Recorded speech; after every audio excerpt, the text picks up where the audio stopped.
ketika manusia kesemuanya menuju ke mahsyar, matahari didekatkan. Panas. Ni tak timbang lagi, ni saya dah cerita ni, belum timbang ni. Allah dekatkan matahari. Ada yang berpeluh sehingga peluh itu membentuk banjir di sekitar tempat dia berdiri je, sehingga menenggelamkan buku lalinya. Yang peluh, dia duduk cap, duduk pijak.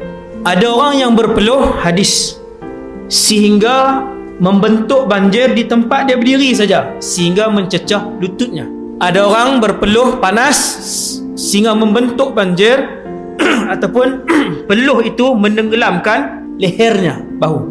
Dan ada orang yang panas dan peluh dia sendiri menenggelamkan dia sampai di antara mulut dan hidungnya. Lalu Nabi meletakkan tangannya di antara mulut dan hidung. Nabi buat macam ni.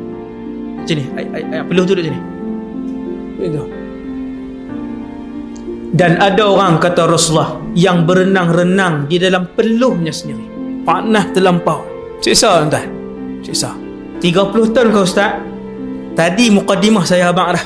Bukan 30 tahun. Lama berdiri di mahsyar. Kerana setiap orang akan dipanggil seorang demi seorang untuk timbang. Kalau kita kata seorang setahun saja, seorang setahun je tuan-tuan, maka 7 bilion yang hidup pada malam ni ada 7 bilion atas muka bumi ni, perlu 7 bilion tahun. Diri lah. Subhanallah.